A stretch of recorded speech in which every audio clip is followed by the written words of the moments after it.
সুপ্রিয় দর্শক শ্রোতা, এই মুহূর্তে আমি আছি মাসুম আহমেদ শিকর নিউজের পক্ষ থেকে।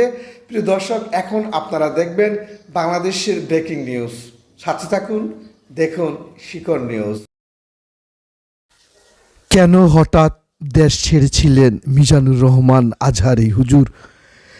দীর্ঘ 4.5 বছর পর মালয়েশিয়া থেকে দেশে ফিরেছেন জনপ্রিয় ইসলামী বক্তা মিজানুর রহমান আজহারী।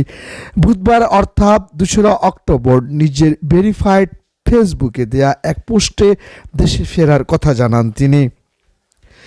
পোস্টে তিনি লিখেন, আলহামদুলিল্লাহ, সালামাতে প্রিয় মাতৃভূমিতে এসে পৌঁছলাম। পরম করুণাময় এই প্রত্যাবর্তনকে বরকতময় করুন। মিজানুর রহমান আজহারীর মামা মোশাররফ হোসেন বিমানবন্দরে তাকে ফুল দিয়ে শুভেচ্ছার ছবি ফেসবুকে পোস্ট করেন। ক্যাপশনে তিনি লিখেন, আলহামদুলিল্লাহ, আমাদের প্রিয় রাহবার এখন প্রিয় মাতৃভূমি বাংলাদেশে।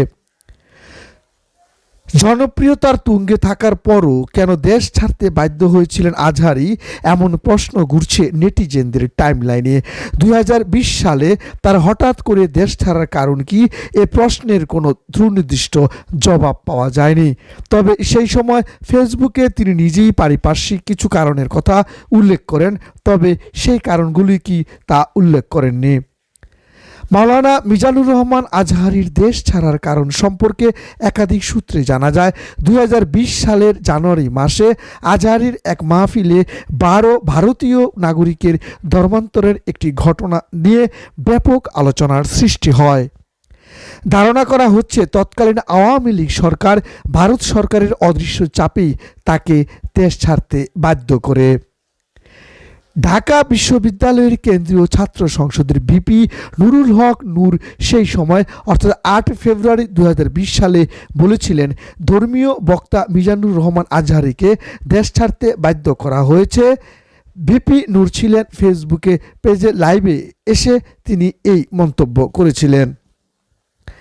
মাওলানা মিজানুর রহমান আজহারীর বিষয়ে মাওলানা মনিরুল ইসলাম তার এক ভক্ত বলেন, মিজানুর রহমান আজহারী ছিলেন স্পষ্টবাদী এবং সাহসী একজন বক্তা।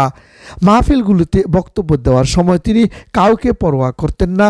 তাছাড়া তার বিভিন্ন মাহফিলে এসে অসংখ্য বিধর্মী ইসলাম ধর্ম গ্রহণ করতেন।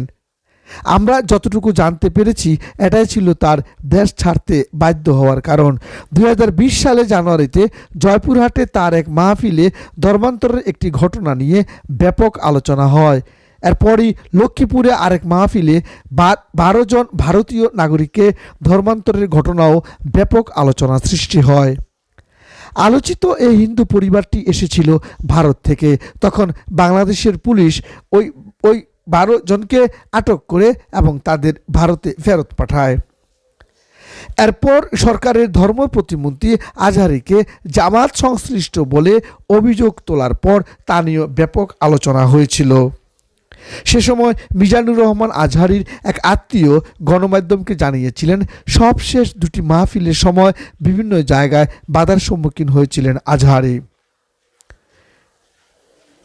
প্রিয় দর্শক, আপনারা হয়তো জানেন 2020 সালের ফেব্রুয়ারি মাসে এক ফেসবুক পোস্টে আজহারী লিখেছিলেন যে পারিপার্শ্বিক কিছু কারণে এখানেই এবছরের তাফসির প্রোগ্রামের ইতি টানতে হচ্ছে, তাই আমার বাকি প্রোগ্রামগুলো স্থগিত করা হলো। রিসার্চের কাজে আবারও মালয়েশিয়ায় ফিরে যাচ্ছি।